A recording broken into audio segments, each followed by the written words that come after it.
syukurilah wala haula wala quwata illa billah. Nduk anakku sing setinik-tinik, anakku sing tak tresnani. Limbuk ana dawuhmu apa ya nganggo unjal ambekan luwih dhisik ya nok ngono ya mak. Perkara lakon Pandhu Swarga mengko bisa ditutuke sak rampunge limbukan sing luwih wigati.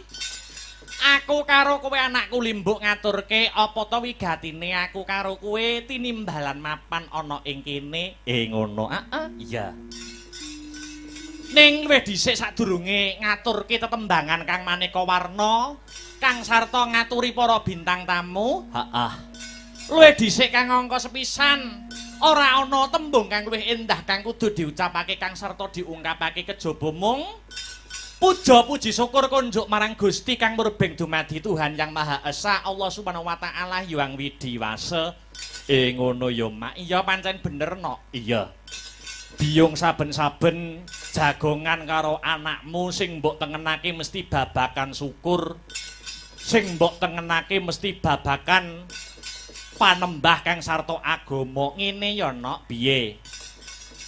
Tanpa nikmat kang sarta berkahe pangeran sing diparingke marang umate mokal awake dhewe, mokal aku kang sarta kowe bisa lek-lekan tirakatan bebarengan manunggal kang sarta tetunggalan ana ing adicara bengi iki. Oh ngono. Dadi kuwi nikmat sing wajib disyukuri. Iya, nikmat sehat, nikmat sempat, nikmat iman. Iya mak, iya ngaturke panuwun. Ewadene angka loro. Angka loro iki janjane dalam rangkaian adicara apa? Kok sajake katon le gayeng, katon le gumarenggeng. Ngene ya, Nok. Yen ora kleru aku nampa dawuh, iya. Iki saka Buwit, saka Ibu Kajat utawa Ibu Suharti. Iya, anggone ngregengke kahanan nimbali awake dhewe sak kanca saka kutha Angin Nganjuk. Iya, dalam rangkaian haul. Oh ngono. Haul sing ke-6. Oh iya. Ya kuwi panjenengane Swargi Bapak Widayanto Sudirjo Putra. Oh iya. Pak Wit ngono wae akrabe. Iya. Haul kang rambah kaping 6 pancen bener. Iki wis dadi kepinginane kang sarta cita-cita lan idam-idamane. Wis kaya tak anggap kaya Mbah Utiku dhewe. Ngono. Ibu Suharti Buwit, ayo. Supaya awake dhewe tinimbalan sak kanca. Lah banjur larah-larahe piye, sejarahe piye? Larah-larahe ngene, Nduk, piye? Nalika semana udakara 3 wulan 2 wulan 3 wulan kepungkur. Sadurunge sasi Ramadan yen ora kleru. Panjenengane Buwit utawa Ibu Suharti iki kepareng rawuh ana gubuke awake dhewe. Sarimbit ya kuwi kelawan Ibu Endah. Wo ngono. Kang Asta DPRD Bogor, fraksi Demokrat yen ora kleru. Ngono. Iya. Rawuh ana gubuke awake dhewe. Iya. Wo Depok. Ya, mboten Bogor nggih. Oh ya, Depok. Oh ya, Iya, Depok. Rawuh ning gubuke awake dhewe pertamanya. Beliaunya rawuh kuwi jane ora duweni niatan nanggap. Oh ngono. Nggur dolan. Ya, mergo Ibu Suharti kuwi kegiatane yen lodang kuwi mirsani awake dhewe lumantar HP. Ya, nganti foto profile aku lho, Nduk. Oh iya, foto profile. Saking tresnane. Ngono lho. Saking tresnane awake dhewe dadekke foto profil. Ngono cah wedok nom-nom kok ya ora enek ya sing aku fotoku dadekke foto profil ngono. Ayo. Malah sing sepuh. Saka tresnane wis kaya putune dhewe. Berjalannya waktu aku menerima kabeh tamu, mbuh sing nanggap, mbuh sing ora tak tampa dengan tangan 2. Iya. Lah, selaras kelawan beliaunya kepingin nganake haul, akhire nimbali awake dhewe dienekke wayangan ngrupyan ing lair angudi karya ing batin angesti Gusti ketoke wayangan ketoke seneng-seneng ning batine karo tirakatan ndongake Pak Wit sing pun sumare kang wis murut ana kasedan jati supaya diapura kabeh dosa kang sarta kaluputane Allahumma amin amin ya rabbal alamin. Wah luar biasa iya ditirakati apa maneh putra putrine ibu sing wis tak anggap eyang utiku Bu Wit Bu Suharti ki wis jan dadi kabeh kok nok dadi kabeh kuwi tidak terlepas dari tirakate riyadohe wong-wong tuwa ngono Bu Endah iso nyentel kuwi ya mergo saka tirakate wong-wong sepuh, wong tuane Ibu Suharti, Pak Wit. Ngono. Ora beda karo awake dhewe. Ngono. Awake dhewe iso ndalang mrana mrene. Iki yo aku ora kok ndodo mergo saka wayanganku apik ki ndak no. Ngono. Mergo ya saka tirakate mbah-mbahku dhisik, bapak ibuku. Tidak terlepas. Eyangku kuwi eyang kawula, eyang Kyai Haji Taufik Kolil kuwi ya kiai. Terus bapakku, abahku, kuwi wong-wong mbah-mbah kuwi wong ahli riyadhah. Ketoke akbare wonge kemlinti kaya ngene iki lak ya akbare. Iya, Lah ya, iya. Dadi tidak terlepas saka doa-doane para-para pinisepuh sing ndongakne marang keturunane. Kuwi penting no, penting. Kata. Dadi aku ki jane ya seneng ning ya was-was. Senengmu nggondi, was-wasmu nggondi. Senengku ya kuwi aku wis ditirakati para-para pinisepuhku, bapakku, ibuku, simbah-simbahku. Lah was-wasku aku ki Oktober sok wis 20 taun. 20 taun iki arep ning dine nek ora bakal rabi. Nek wis rabi mesti duwe anak. Dadi aku sedelok meneh ya kudu wayahe tirakat, nirakati anak. Ngono. Iya ya Mak, penting. Aja kaya mula wayangi gambarane wong urip to, gambarane wong urip. Contonen ki lho jajal.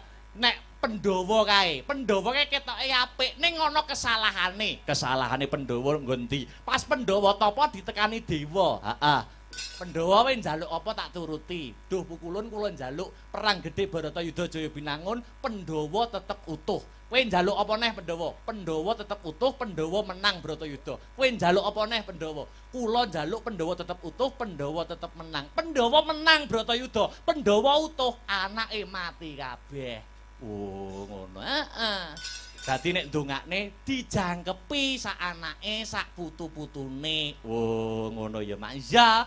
Wah, dadi kena kanggo tepa palupi, Wah, jan.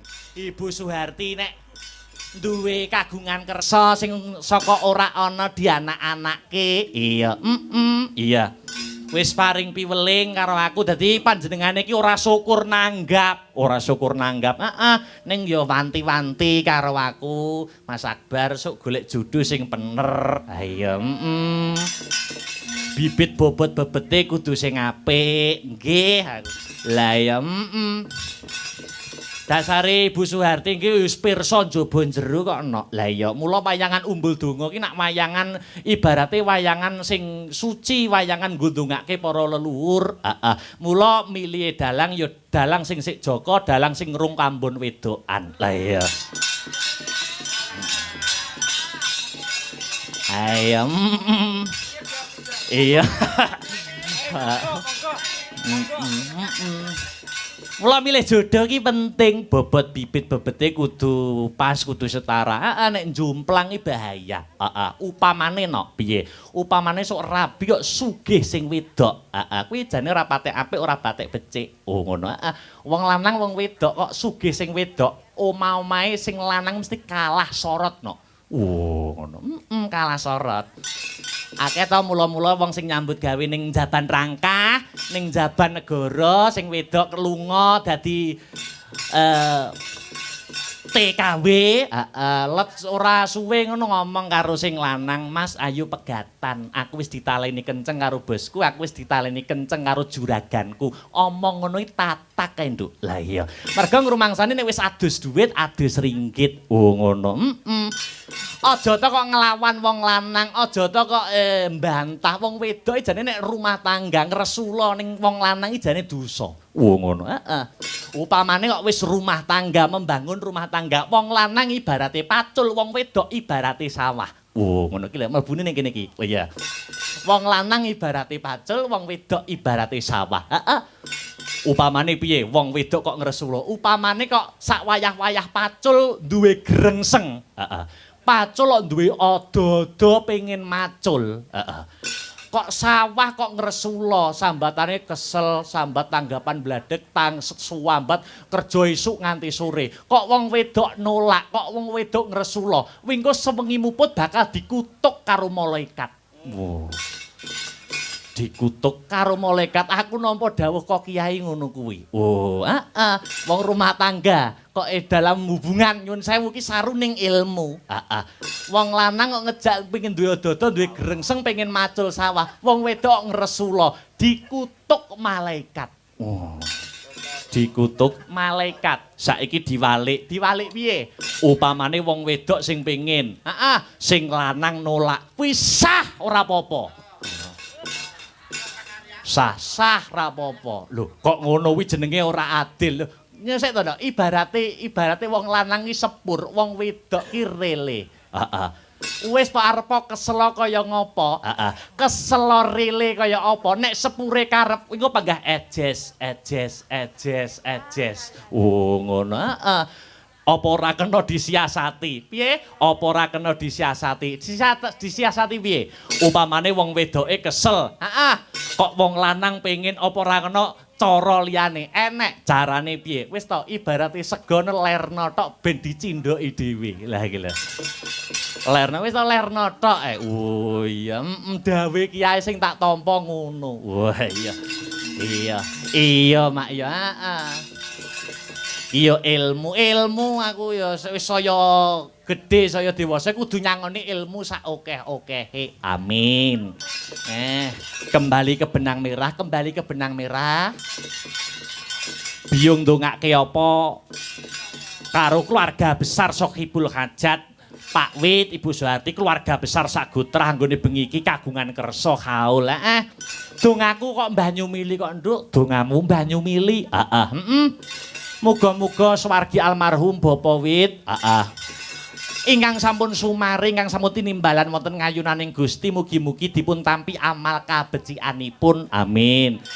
Mugi-mugi dipun busak sedaya dosa kang sarta kaluputanipun. Sumrambahipun keluarga besaripun Ibu Soeharti pinaringan sehat bagas waras, rejeki ingkang kathah melimpah tur kebak marang barokah. Allahumma amin. Allahumma amin. Amin ya rabbal alamin. Hasbunallah wa ni'mal wakil. Ni'mal maula wa ni'mal nasir. Wala haula wala quwwata illa billahil aliyyil azim. Gusti Allah sembahanku ingkang tetulung marang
Siaran malam hari ini juga disiarkan langsung, Duk.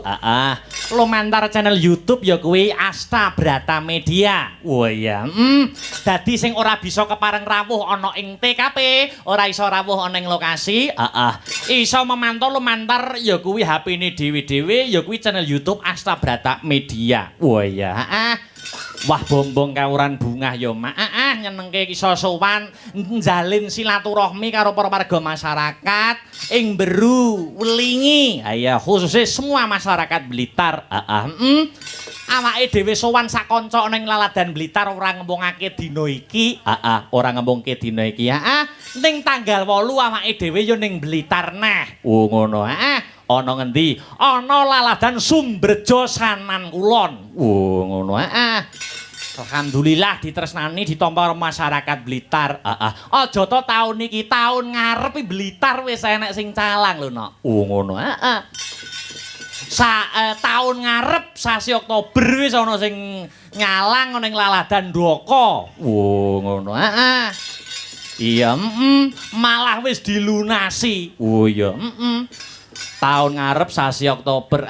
Kok wis dilunasi saiki. Ben regane tetep rega taun iki. Piye Mas Amun? Oh iya, Iya ora dadi ngopo. Sing rawuh pirang-pirang. Para ngendikane para sarjana sujaning budi wis ngendikake.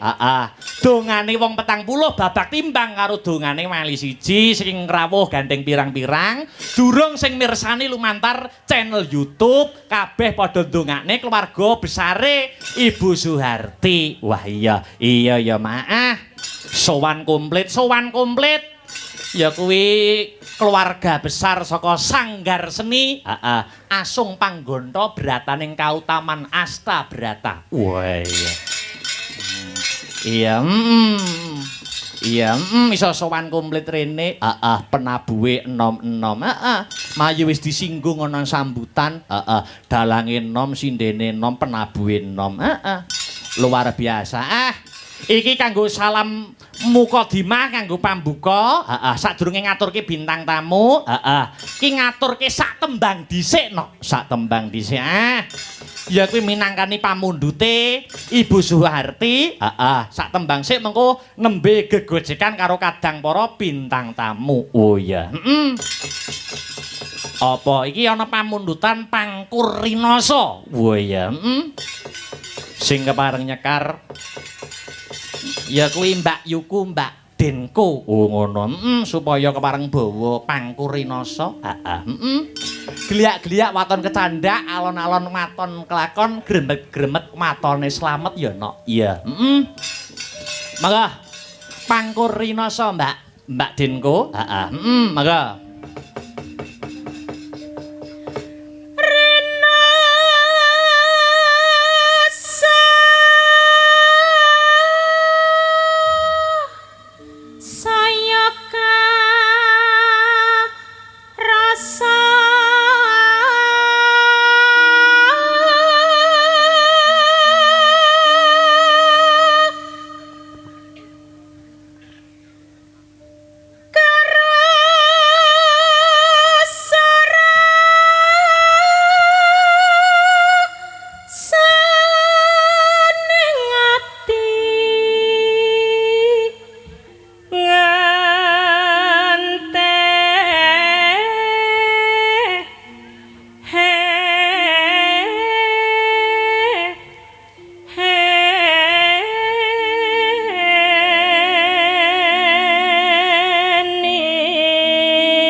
Tembang menika nggih kula kintunaken dumateng Ibu Suharti saha Ibu Endah. Ya, mugi-mugi saged karenan ing penggalih dadi tamba kesel jampi saya.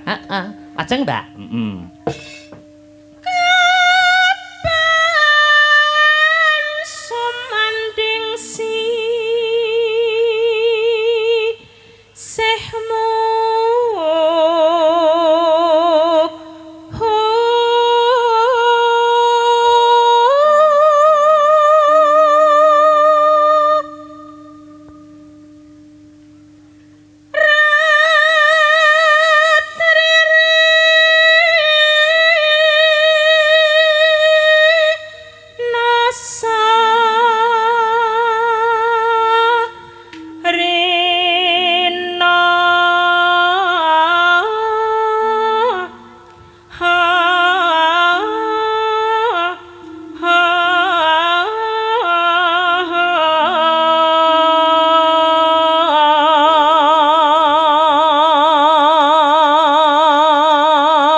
diselingi maca layang.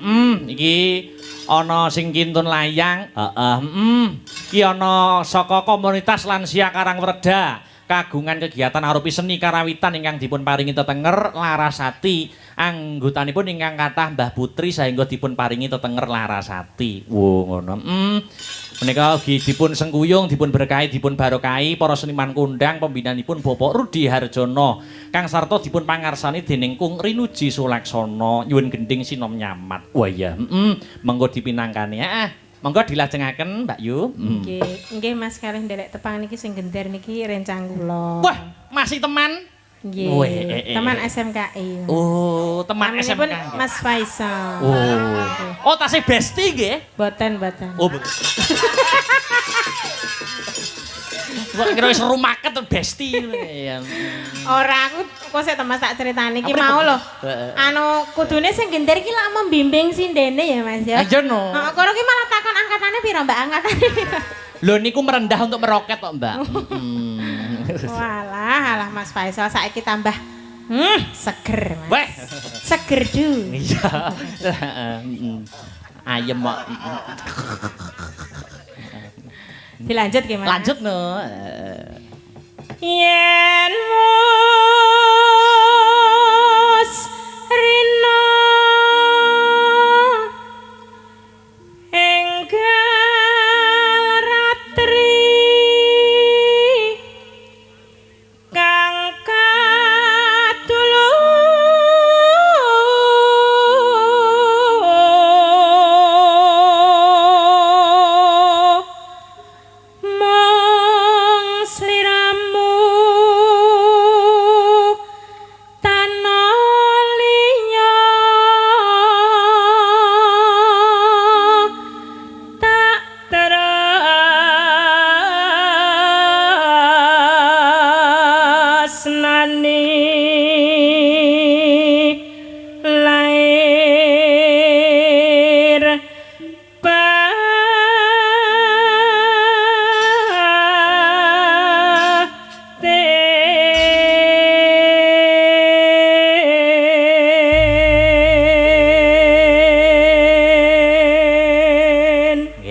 dipun dawaken setya tuhu nggih, Pak? Nggih. Monggo langsung buka celuk. Yuk, monggo Mbak Dengo setya tuhu dados. Aku kang setya satuhu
Sarya. Iya, ya kok. Mukyanto berkahing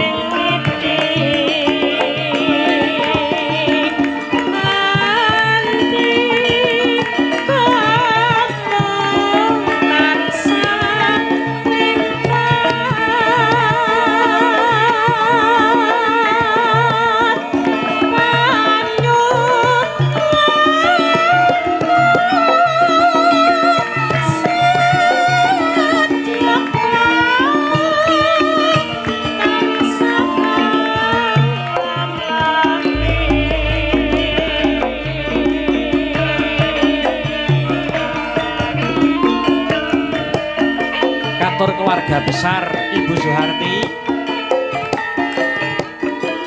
Mbak Indah, ya. Sumrambahipun para warga ingkang lenggah wonten ing Beru. Pinaringan berkah barokah. Salam pambuka setya tuhu. Yuk.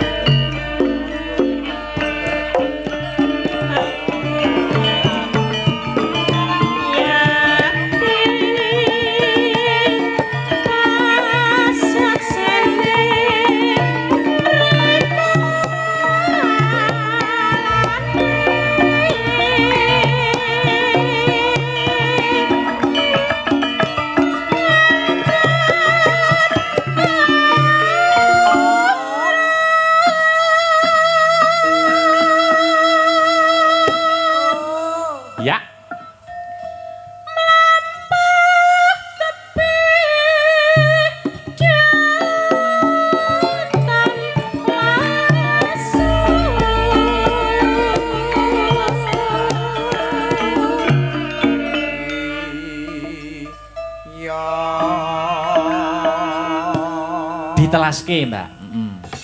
Mukyanto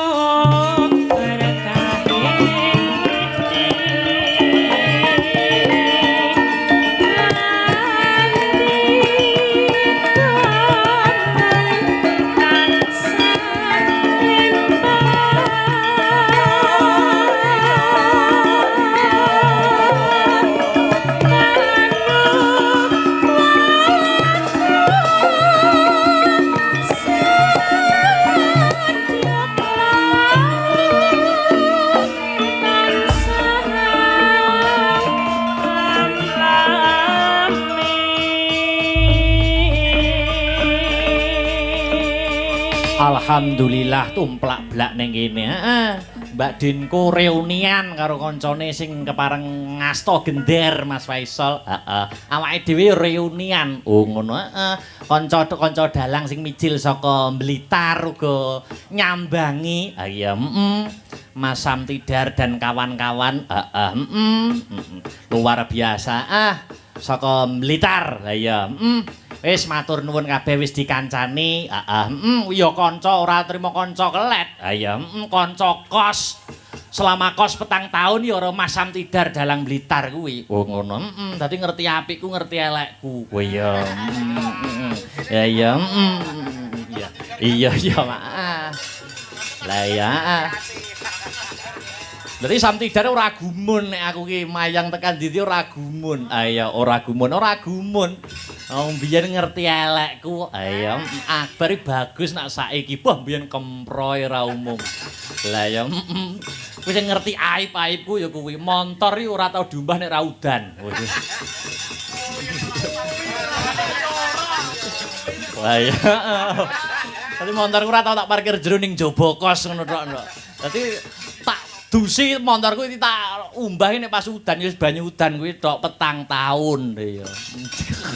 Jan urung perkara kathok ya, Dar. Lah ya, yo sing dianti-anti kudu dadi bukti, sing diantu-antu kudu lumaku. Iki uga awake dhewe ora sowan ijen ning uga nganti para bintang